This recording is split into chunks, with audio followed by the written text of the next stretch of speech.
Today's English lesson is very important because we are going to add some verbs to your English vocabulary so that you can actually advance your speaking and your knowledge of the English language. Pay very close attention to all the words on this list today, and I'll make sure to attach a PDF below. You'll just have to sign up for my email list and it will go right to your inbox so you can keep studying with me. Now, let's move on to some words your textbook probably didn't teach you, but these are advanced English words that are actually used in everyday English and in written and spoken English as well. Let's get started. Acquiesce. Acquiesce. You mean acquiesce to Nazi's demand? Acquiesce. So when you acquiesce something, you accept something without protest. Now, what does this mean? So somebody says, here's the plan. This is what we're going to do. This is your job. And in your head, you're thinking, I don't think this is going to work, but out loud, you don't say anything, you don't argue, you just accept it very nicely and say, okay, let's go ahead with this. I've got this. So when you acquiesce something, you accept it, you accept doing it even without protesting or complaining. Adlib. Adlib. And then adlib. When you ad-lib, it means you start explaining or presenting something, but you don't actually have any preparation for it. You're just doing it from what you can think of in the moment. So really talented people can ad-lib things really well. Now, some people, if they have to ad-lib a presentation, they are in big trouble because if they're not knowledgeable about what they're speaking about or they're nervous, they might have a lot of ums and uhs, and it just might not sound very good.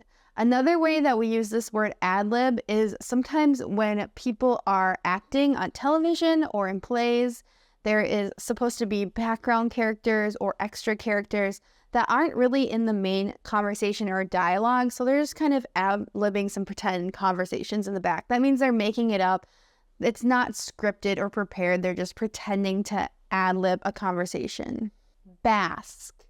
Now, when someone basks in a moment or they bask in something, it means they're enjoying a pleasant feeling or a warm situation. So lots of times if you have a pet cat, you might say, oh, look at them bask in the sunlight.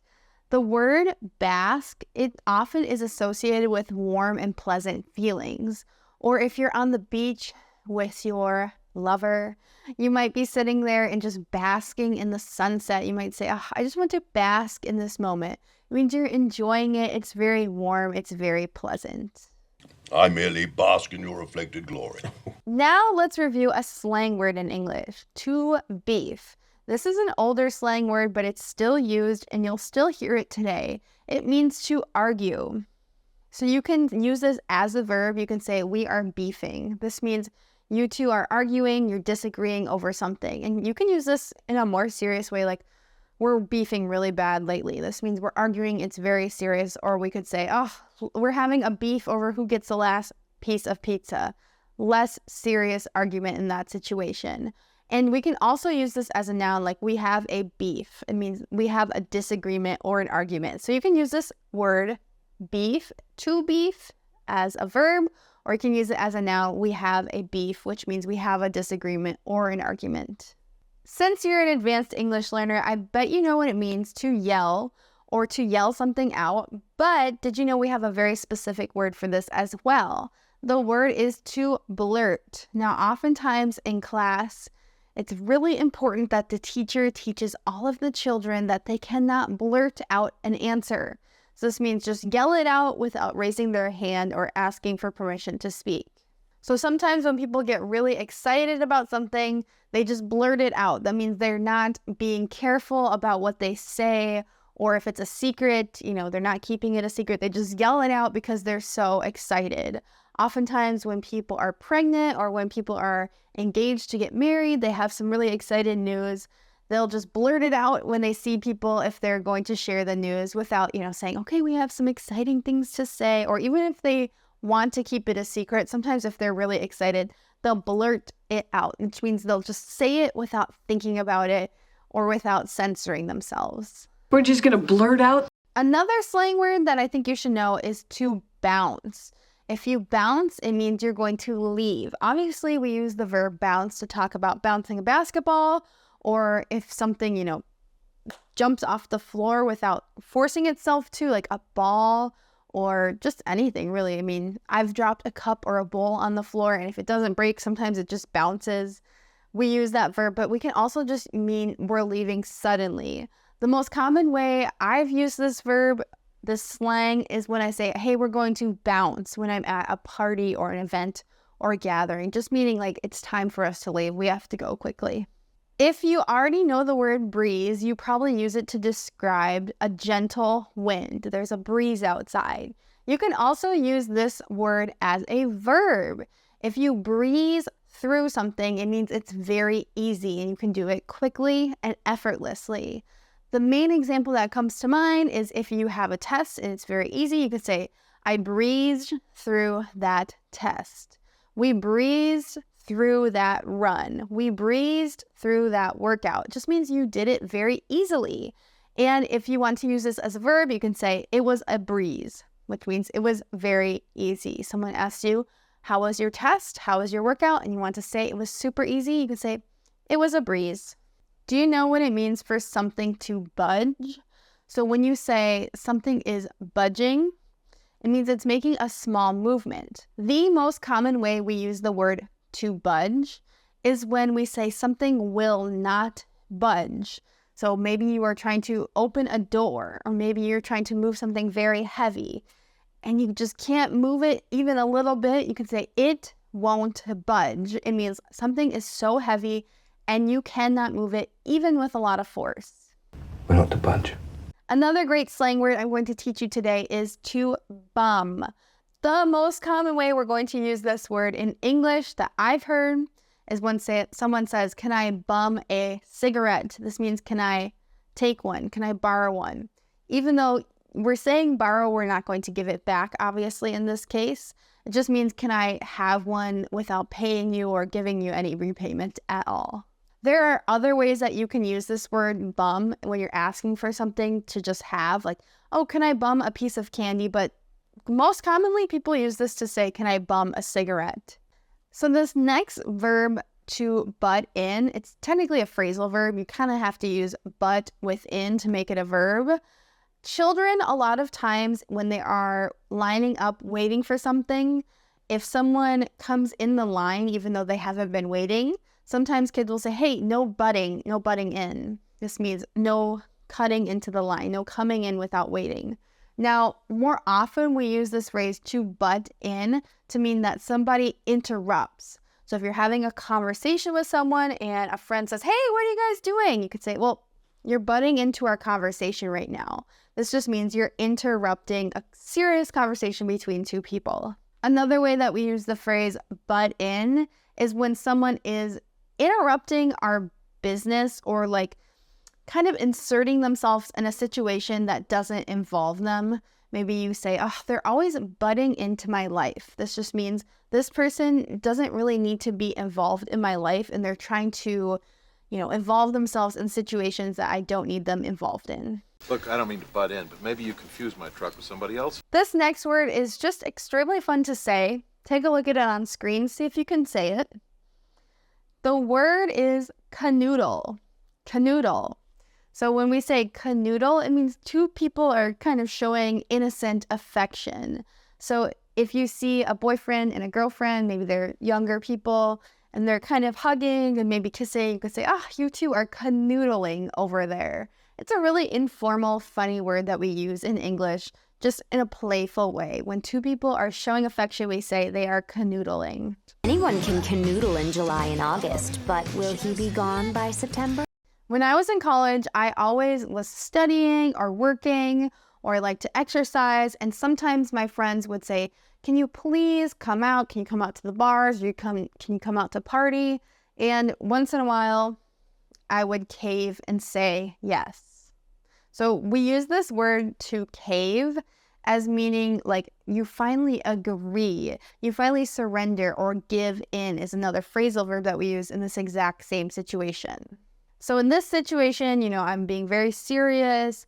I don't want to have fun. I don't want to have wild partying. But my friends are saying, come on, it will be fun. You can do it. They're trying to get me to agree to go out to a party or to go out to a bar when I was in college. And once in a while, yes, I would cave because I like to have a good time too. Or if you are tempted, maybe you're on a diet, you're eating very healthy, you're trying to lose weight, you're only eating vegetables and meats and things like that, and someone says, oh, come on, have one piece of chocolate cake. You might say, well, I'll cave and have a few bites. This means, you're surrendering, you're agreeing to do it after they tried to convince you. So this sound right here is a chime. Now we can say, an instrument kind of chimes if it makes that sound, or we even say, I hear a chiming. What is that? It's just that ringing kind of sound. Now we also use chime as a phrasal verb. We say we chime in, which means we start talking or we start adding to a discussion. So maybe your friends are having a conversation about politics and you want to share your opinion too. You might say, I'm going to chime in and share my opinion. This just means you're going to start to contribute even after you've just been listening for a while. So if we ask someone to chime in on a subject, we're asking them to share their opinion. That's the most common way we use this verb. Hey, can you chime in on this? That means please start talking and share your opinion. I might chime in with a yeah here and there to stay in the mix. Have you ever had a situation where you're supposed to be serious, but you kind of start laughing to yourself? In English, we use the verb to chuckle to describe this sort of laugh. When you're just laughing kind of quietly, maybe somebody can hear you, but you're just kind of laughing to yourself. And if you want to know why someone's doing that, you might say, why are you chuckling over there? It just means, why are you kind of laughing to yourself? What's funny? It's a lingering smile, a chuckle at a bad joke. To crack down. So to crack down is a phrasal verb that means to start to increase the amount of strictness or to increase the enforcement on some sort of rule. Oftentimes, schools will have to crack down on certain things. Like, for instance, if kids are being late to class, they will start to crack down on tardiness. Or nowadays, students have their cell phones, so schools have to crack down on phone usage. So instead of just saying, put your phone away, they'll have to take the phone and give it to the principal, and the parents will have to come into the school just to get it back. It's crazy how much schools have had to crack down on cell phones. To cling means to hold tightly to something. So if you've ever used that plastic wrap to cover some sort of food dish, we sometimes in English call that cling wrap. And sometimes we call it saran wrap. That's another word for it. But let's talk about the verb to cling. It just means to hold on to something tightly. We can use this literally like a child clinging on to their mother because, they don't want their mom to go away and they're scared. Or we can use this as, you're clinging on or holding on to an idea. Perhaps you are thinking about someone you love in your life. You don't want them to break up with you. So you're clinging on to a relationship, even though maybe the relationship's not going that well, but you're clinging on. You're trying to hold on to the relationship and not have it end. To coax. When you're coaxing or trying to coax someone into something, it means you're trying to gently persuade them. So oftentimes, if you're trying to get your pet, your cat, or your dog to do something, you'll kind of coax them into doing it. Like try to coax your dog into taking a bath. You're not trying to scare them or do anything too aggressive. You're just trying to gently get them to do something. If you have children, you're probably coaxing them into eating vegetables, saying, come on, try it. It's really delicious. Try some broccoli. Instead of just saying, eat your broccoli now. You're coaxing them into doing this. It means you're gently trying to persuade them. Just coax along, flash over substance. There are so many ways in English to say that someone immediately has to go to sleep because they're so tired. One way you can say it is you are conking out. So to conk out just literally means to fall asleep. Maybe you conk out while you watch a movie because you're just so tired you can't stay awake for the movie. After a long day, if you lay down on the couch, you might just conk out on the couch. Just means fall asleep or pass out. There are two ways we can use this next verb, which makes it very useful. So to cram. When we cram things into a space, it means the space is not that big and we have to kind of force things to fit in that space. I have a bookshelf and I have so many books that I have them all just crammed on the shelves. That means They barely fit. I have to be strategic to get them to fit onto the bookshelf. Now, another way that we can informally use this word, to cram, means that we are trying to study a lot of information and remember it in a short period of time. This is used when you have a test. Maybe you didn't give yourself a long time to study for a test. That means you have to cram the night before. It means you have to try to get all the information in just a short amount of time, to cram it in. To cringe. If you cringe at something, it means you react with a lot of embarrassment. So oftentimes, if you are trying to sing, but it doesn't sound very good, maybe you're kind of cringing because you're embarrassed. Or sometimes nowadays, when kids think that something is embarrassing, they'll say, that's so cringe. So this is kind of a slang word now to say that something is embarrassing for someone. It's so cringe. For me, when I cringe, it's actually like a physical response. I'm like, ugh, so embarrassing. So it's a physical reaction for me. You can see it when I'm cringing about something. Where winos cringe on a canned heat binge and find their graves in the snow. Another really fun verb to say on this list today is to dwaddle. When you dwaddle, it means you're moving very slowly and wasting time. So a lot of times, if you're in school, instead of just getting your homework done, you're kind of dwaddling. Maybe you're sitting there, drawing on your paper, or just, thinking. You're not really doing anything that is productive. You can describe that as dwaddling. There's a loose definition to this word, to dwaddle. It just means wasting time and moving very slowly. Don't dawdle in any way, just keep it moving. Many times in sports, we use this word to dash, which means to move very quickly and suddenly. So this is the exact opposite of dwaddle. If you dash to do something, or you dash to get something, or maybe you dash to the bus because the bus is about to leave, it means you're running very quickly. I dashed over there. And we have this race called the 40-yard dash. It means like the person says go, and you have to run 40 yards on a football field as quickly as you can. To ditch. This is a slang that means to leave someone kind of unexpectedly. And if you ditch someone, it's usually a very negative thing. It means you're kind of disappointing them. You're leaving them without giving them any support or telling them ahead of time. So if you ditch a friend at a party, it means you just leave the party without telling them that you're going to leave. Now, maybe you ditch someone for someone else. That means you see someone that you want to hang out with, even though one of your friends thought you were together and you weren't going to leave them. Why did you ditch me? It means, why did you leave me without saying you were going to leave? To doodle. To doodle means to draw absent-mindedly. So this is what we do oftentimes when we're listening to something, but we're just kind of drawing little pictures or little squiggly lines on our paper just to kind of occupy our brain, and occupy our hands. For me, when I listen to something, it's actually helpful for me to doodle on my paper. So we have a very specific word for this in English. When you're just drawing while you're listening, you're not drawing for any serious art. You're just drawing kind of for fun and to occupy your hands while you're listening.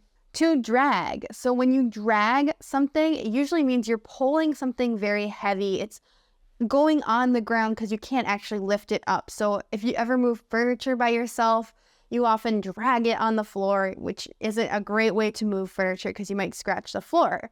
Now, we use drag also as a slang word to say that we are going to criticize someone. So oftentimes in the news, people try to drag Taylor Swift, and they try to say that she's doing negative things and they're criticizing her very deeply. You drag me here. Waste my time like this. To eavesdrop. Now, this word is spelled kind of funny, but basically the E and the A at the beginning of the word makes it a long E sound. So it's going to say eavesdrop, eavesdrop. When you're eavesdropping, it means you are listening in on a conversation secretly. Oftentimes, if you're in a restaurant, if you hear people behind you having a conversation, they might not think you're listening because you're facing the other way. But if you're just sitting there listening kind of secretly, you are eavesdropping. You're listening to their conversation. And to be honest, I think everybody does this, even though eavesdropping is considered kind of rude. It means you're listening to a conversation, secretly you're not involved in it. You're acting like you're not listening. Maybe you have headphones in and you actually aren't playing any music. You're listening to the conversations nearby. It means that you're eavesdropping. Demon used me to eavesdrop on our conversation. The next verb is elude, spelled with an E. The word elude with an A is quite different. It means you're referring to something indirectly. This word, to elude, means to avoid or escape something. So if someone is running away from the police and they manage to escape without being caught for a crime, you can say the criminal eluded the police. Engross.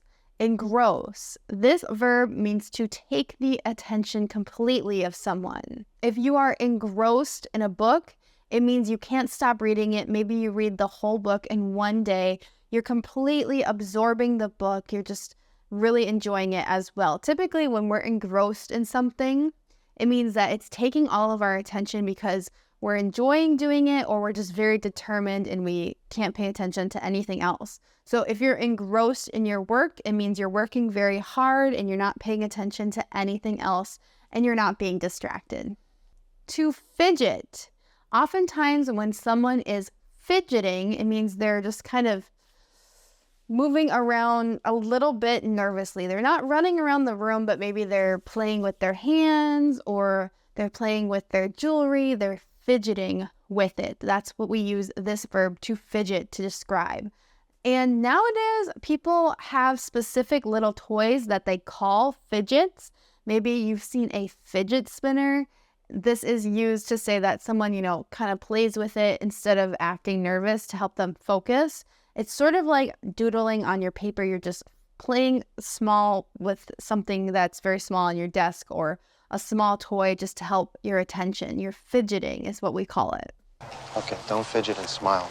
To flaunt. Have you ever gotten something really nice and you've immediately wanted to show it off? In English, when someone is showing off something, or they're displaying something in a way so that everyone can see it, we say that they are flaunting it. When we say that people flaunt their wealth, this means that someone who has a lot of money tries to show off all of their nice things that they have bought with the money. Typically, flaunting your wealth is used as a negative phrase, but maybe if you want to flaunt something once in a while, it's okay. It just means that you're showing off your nice things to everybody. To flip out. So this is another slang phrasal verb phrase. It means to basically freak out and become very excited or very angry. We use this in two different ways. Maybe someone tells their parents that they are pregnant, and the parents are so excited, you can say, oh, they totally flipped out. They were so excited.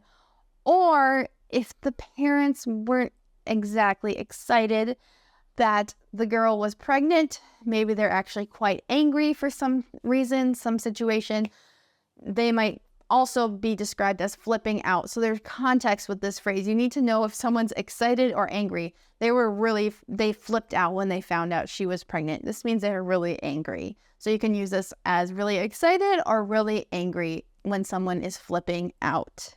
To flutter. This is another very specific verb that needs to be taught to English learners. So we often say that a butterfly flutters its wings. So it just means it moves very gently.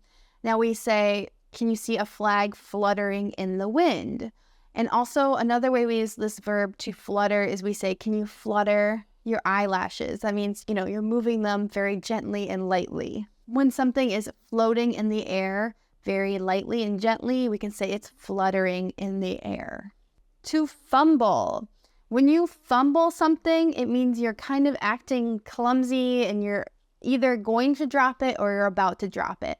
In American football, when a player is running with the ball and they accidentally drop it or the ball gets hit out of their hands, we refer to that as a fumble.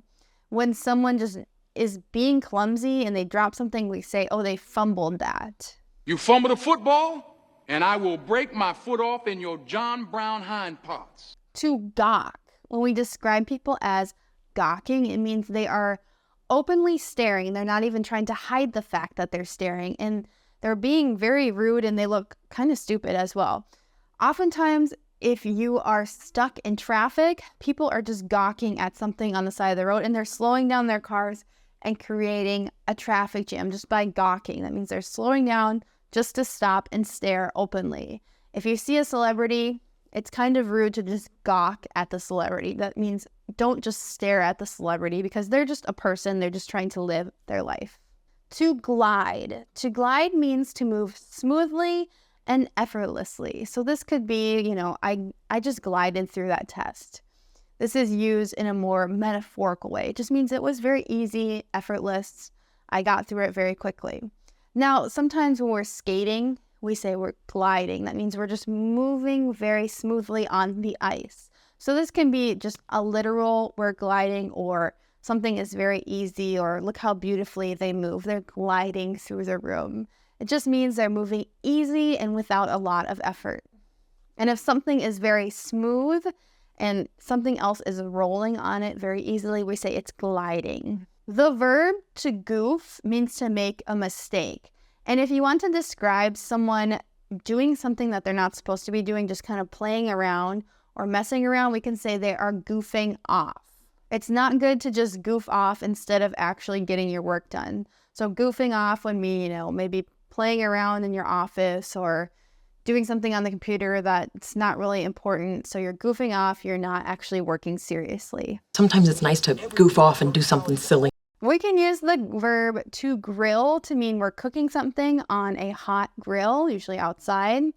Or we can mean it as a slang word to mean we are interrogating someone. We're asking them a lot of serious questions at one time. If you're ever suspected of a crime, you might be grilled by the police. That means they'll ask you a lot of questions. A lot of times if someone is asking us a lot of questions about something and we're bothered by it, we'll say, "Can you stop grilling me?" This next verb is definitely not taught enough. The verb is to haggle. This means to try to lower the price by, arguing to whoever's selling the thing. Hey, this isn't that nice. Would you take this much money? This is called haggling. And this is so common when you go to different markets. It's obviously not common at normal stores in the United States like Walmart or Target. You can't really haggle. Although one time I had a toy for one of my kids that they had wanted to buy. And on that day I was like, okay, we can buy this toy.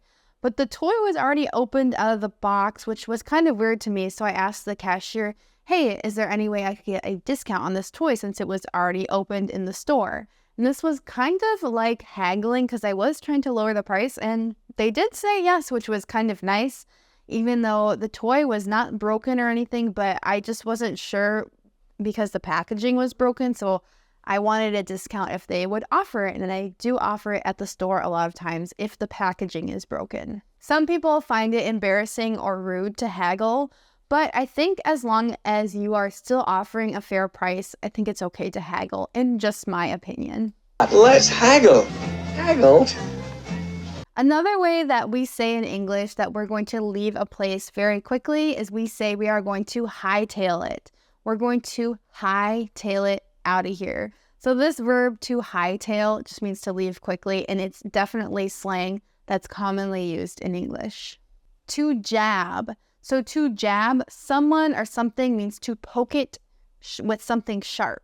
So sometimes you'll hear as slang people will call a shot or a vaccination, they'll call it a jab. A lot of people called the COVID vaccine the jab. It was slang at the time. If we're popping a balloon, we might say, I'm going to jab it with something sharp to pop the balloon. Now, another way we use the verb to jab means to jab at someone, means to insult them. So you're not physically poking them, but you're giving them an insult. A quick insult like, oh, you don't look that good. That's a jab. That's something that's insulting, and you just say it very quickly. To jot. When we jot something down, it means we write it very quickly. Often just a quick note, maybe you ask for directions and you say, I'm just going to jot down the name of the street and the directions real quick. So it's not a formal piece of writing. It's just when we write something very quickly, we jot it down. That's how we use this verb in English. You know what? We'll go ahead and toss these kids back into the system and I'll just jot you down for whites only.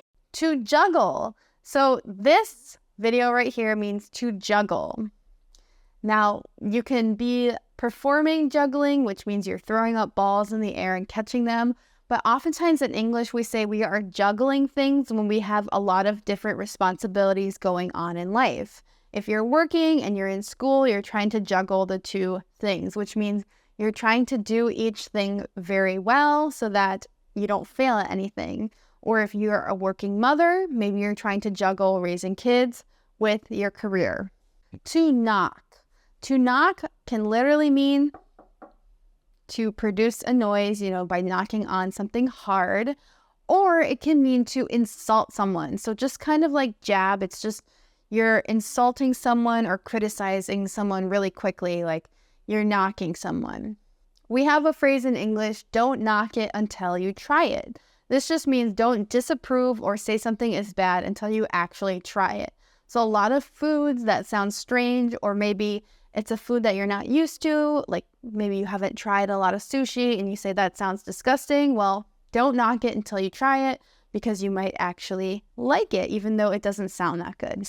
To linger. If you linger somewhere, it means you stay at a place that's longer than necessary. Now, this doesn't always have a negative connotation to something. Like if you are enjoying a cup of coffee with a friend, maybe after you're done with the coffee, maybe you're just lingering at the coffee shop because you're still having a conversation. That means even though you are done with your coffee and you could leave that place, you're just hanging out. You're lingering there. A lot of times in English, if a smell is staying in the air, even though maybe there's rotten food that we threw away, we got it out of the room, maybe the smell will just linger. That means the smell stays there even though we are trying to remove it, even though we already did remove it. It's lingering. It's staying in the air. A word that's kind of like linger, but really has a different way that we use it is to loiter. Sometimes these guys just like to loiter around. If you're loitering, it means you're standing or waiting somewhere where you have no business to be. So in the United States, sometimes there will be signs that say no loitering. That means unless you are going to a store in this area or you have business, you're walking around, you cannot just stand here and hang out with nothing to do. And oftentimes this is for teenagers or people who are perceived as hanging out and making trouble. No loitering. To mope. If you're moping, it means you have low energy and you often feel sad or gloomy. Maybe you even have just low spirits. Something very bad just happened. So after a boyfriend and a girlfriend break up, it's very common for those people to mope around the house for a few days. That means, they're not doing a lot of things. They're not being productive. They're not acting happy at all. If you're sick of someone acting like this, you'll say, hey, stop moping around. This just means stop acting so sad and try to feel better. To nag. When we use the verb to nag, it means to annoy someone or harass them. And oftentimes people are accused of nagging another person when they're asking them to do something that they don't want to do. The common example is your mom nagging you to clean your room. She says, please clean up your room. Your room is filthy. You need to clean your room. So you could say, stop nagging me. This just means, stop harassing me. I'll get it done. You don't need to keep reminding me. To nudge. When you nudge someone, it's a very specific action. You're kind of gently pushing on them to get their attention. But usually when you nudge someone, you're not calling out their name and you don't want everyone to see you nudge them. You're just kind of quietly saying, hey, I got to tell you something. Or you're nudging them and you're not even saying anything because you and the person are both acknowledging something that's happening. So if you have a husband or a wife, maybe you both will think that something that's happening is very strange or funny. So you'll just give them a little nudge and you'll just look at each other and you know exactly why the other person nudged you. That's a really common experience for people. You just need a little nudge. To outdo, this verb means to do something better than someone else. A common way we use this verb is if someone is always trying to do better than the thing that you just did, you can say they're always trying to outdo me. And that's kind of an annoying feeling when you feel like someone is just always trying to do better than you and just they're trying to compete even if it's not a competition. They're trying to outdo you. Or sometimes we say, oh, I've really outdone myself. This means you've done better than you've ever done before. And this is just kind of a funny compliment we give to ourselves when we feel like we've done a good job, especially if you've cooked a good meal or done something really well. Are you trying to outdo me? To peck. When you peck someone, it means you give them just a small little kiss. And sometimes we use this verb to peck, meaning someone is pecking at their food, just kind of eating really tiny bites, barely eating it. They're just kind of poking at it, pretending to eat. Or also, if chickens are eating, we say they're pecking their food or just taking little bites. To pester. If you pester someone, it means you are annoying them with repeated requests. So if a child is pestering you to play with them, maybe they're asking a lot of times, hey, can you play with me? Can you play Legos with me? Do you want to play video games with me? You can say, hey, can you stop pestering me right now and leave me alone? This just means, stop asking me to do things with you. It's becoming annoying. Or if you are in a store and a salesperson comes up to you and is trying to get you to buy something and you're annoyed with it, you can say the salesperson was pestering me. A very useful verb in English is to plead, which means to beg for something very earnestly. So if someone is pleading their case in court, they are trying to say why they are guilty. They are pleading. Or if you plead with someone to do something, you'll say, please, like it's very important. You're just presenting the reasons why you want them to do something. So it's begging, but it's more dignified than that. You're saying why it's important that this thing that you're begging for, you're pleading for, should be done. To pry. If you pry, it means you are trying to find out way too much information about someone's personal life. If someone is asking you a lot of personal questions that you don't really think they should be asking about, it's considered rude. You can say, okay, this is becoming kind of prying. You're trying to pry into my life. Or a lot of people feel like they have a parent that tries to pry into their personal life. Like they're an adult. Your parent shouldn't be asking you so many questions or just being so involved in your personal life. That is considered prying. To ramble. When we say that somebody rambles, it means they're talking or writing in a way that just doesn't make sense and they're going on way too long.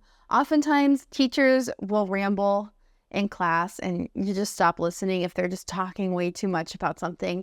They're not even making much sense anymore, or maybe they're just explaining something way too much that doesn't need to be explained that much. So as a teacher, I do ramble once in a while.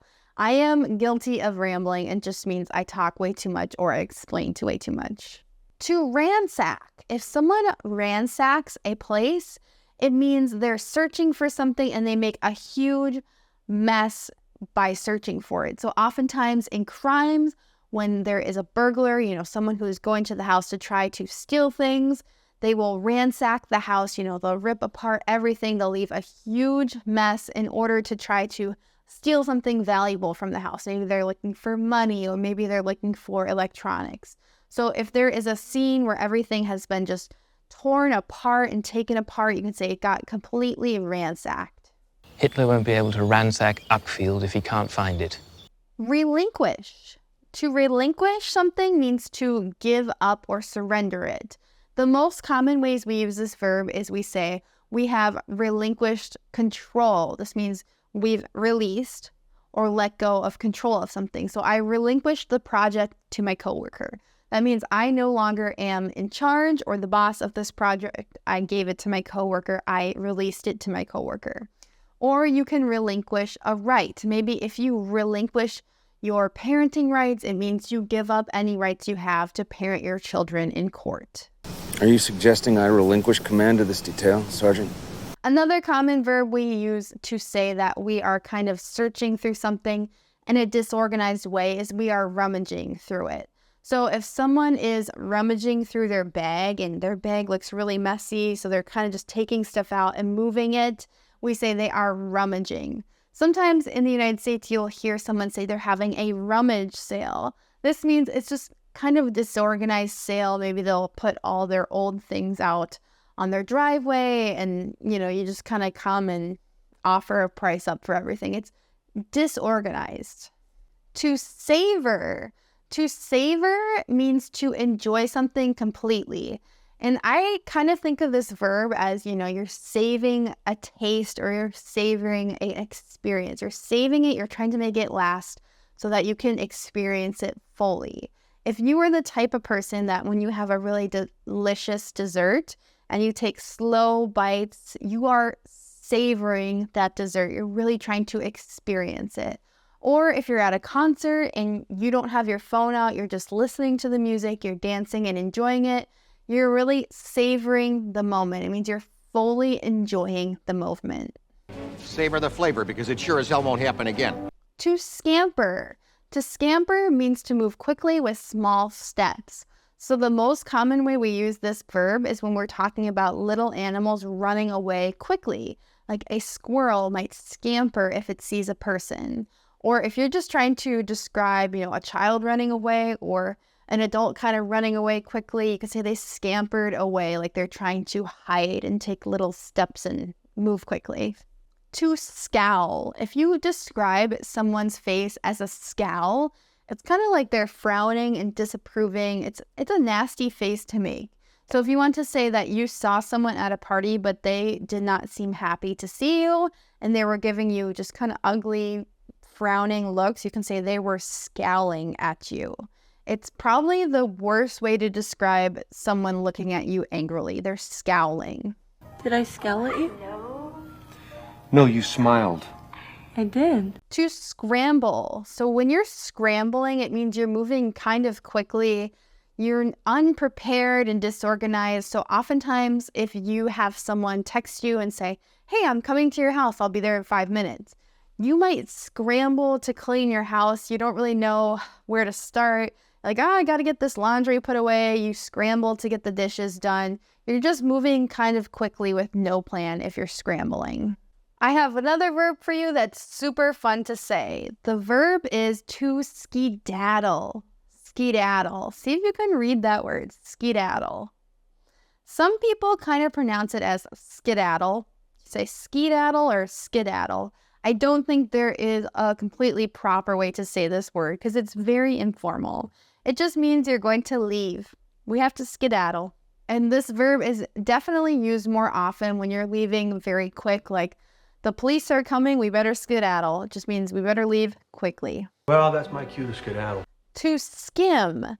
If you are reading something very quickly and you're not really focused too much on the details, you might say you're skimming something. So this just means you're reading something quickly and not thoroughly. Like, I will just skim over this paper to see if there's any mistakes.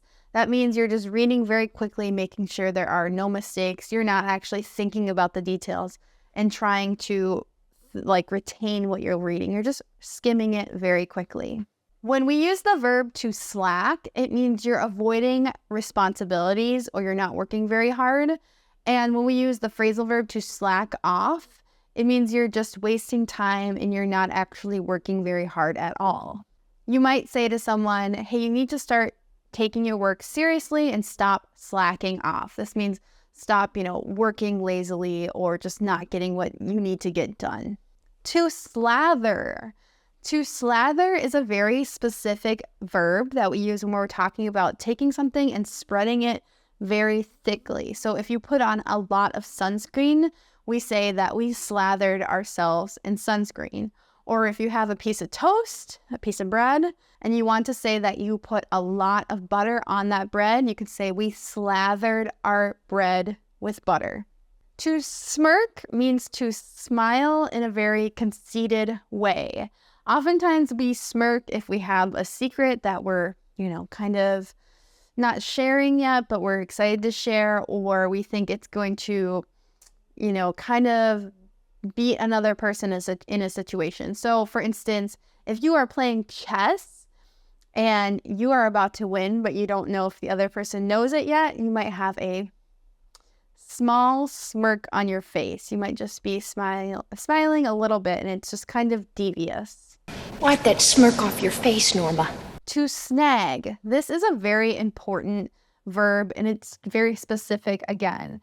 If you snag your shirt on something, maybe something sharp kind of catches the thread Or if there's a snag in your hair, it means it's hard to brush through your hair because there's kind of a knot. We could also use the verb to snag to mean that we obtain something just barely. So maybe there are concert tickets for someone who is very popular and it was hard to purchase the tickets because, you know, you had to log into your computer at a specific time and lots of people were trying to get these tickets. You can say, I snagged 2 tickets to this concert. To snicker. To snicker can mean to laugh very quietly, and it's often considered rude to snicker. Maybe someone messes up and makes a mistake, and they feel like everyone is snickering at them, like like a very small kind of evil laugh if you're snickering. Not to be confused with the candy bar Snickers. If you sprawl, it means you are laying out, you know, you're trying to take up as much space as you can. Usually, if you're very comfortable in bed, you can say, I'm sprawling out in my bed. That just means you're laying down with your hands out and your legs out, just in a relaxing way. To squabble. If you say that 2 people are squabbling, it means they are arguing about something super trivial. And by trivial, I mean something really dumb or stupid. For instance, maybe your children are squabbling over who gets to sit in the front seat. Or maybe you're squabbling with your husband or your wife about what song you're going to listen to. It's a very unimportant argument that you're just having a little bit of an argument about. So it's very unserious if you're squabbling. To stagger. If you're staggering, you're moving in a way that's really unsteady. It almost looks like you're going to fall or you don't have full control over your body. 2 ways that we mainly use this verb to stagger. So first of all, if someone is drunk or they are under the influence and they're not moving very well, they look like they might fall down, we often say they are staggering, or we even say they're staggering drunk, which means they can barely walk. Another way is when we are super tired, when we get out of bed, maybe we have to wake up for some reason in the middle of the night, maybe you have a baby that's crying, or maybe you just have to wake up very early and you're still tired. You can barely move, you kind of stagger out of bed before your body wakes up and can move in its regular way. I stagger to think what I would have done without you. To stash. To stash something means to hide it away. Oftentimes, old people will stash money in their house, so they'll hide it in books and they'll hide it under their mattress. They're stashing it away in case there's an emergency and they need money later. If you hide your candy, you might say, I have a candy stash. This means a hiding spot where you put your candy so that other people in your house can't find it and eat it. To swindle. If you swindle someone, it means you cheat them or, you lie to them in order to get money from them. Sadly, people will try to swindle old people out of their money. Maybe they'll call them and they'll claim to be someone who they are not really. They are swindling them. They're lying to them in order to get their money. To tinker. If you tinker with something, it means you're trying to adjust it or repair it, and you don't really know exactly what you're doing. You're not an expert, but you're just kind of messing with it in order to try to fix it. A lot of people will tinker with their car to try to fix it, even if they're not a mechanic or an expert on car parts. To tiptoe.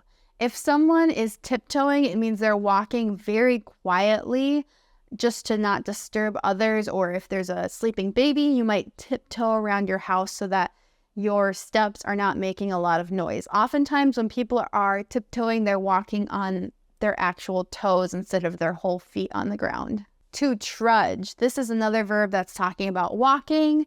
Instead of walking easily, if you're trudging, it means it's difficult to walk. Oftentimes we say we're trudging through snow or we're trudging through mud. It just means it's hard to take steps. So we're putting a lot of effort into our steps if we say we're trudging. To tug. To tug at something means to pull on it with a lot of force. So if someone tugs on your hair, it means they pull your hair back and it kind of hurts. If you have a door that's hard to open, you might say tug on it, like try to pull it with all your force. To whine. If someone is whining, it means they are complaining in a really kind of annoying voice. When I was a kid, my teachers always had a sign with a wine bottle that said no whining. And of course, this is playing on the words that wine, like the alcoholic beverage, and whining sound the same. And it just means like no complaining. You need to, express your words without being like, oh, why do we have to do this? Whining, blah. If you're whining, it sounds like that instead of just being like, hey, I actually don't want to do this right now. Whining is that specific voice where you're kind of stretching out your words. To wing something. So to wing something means to try to do something with no preparation. And the phrasal verb that we use for this one is to wing it. If you are asked to give a speech at work, even though you have no preparation for it, you might say, well, I'll just try to wing it. It just means you do something without any preparation. To yank. To yank something means to pull on it with force. And this is kind of surprisedly too if you're saying they yanked on something. So if you see someone yank the fire alarm, this means they pull the fire alarm unexpectedly. There's no fire, they just did it. Congratulations, you just leveled up your English vocabulary with these advanced verbs. Make sure to download the PDF using the link below so you'll get it to your email, because honestly, this was a lot of verbs today and I want you to keep studying this for repetition in your practice. Make sure to visit EnglishWithKayla.com and I'll put 2 lessons on the screen next that will help you also advance your English vocabulary. I'll see you guys in the next video. Goodbye.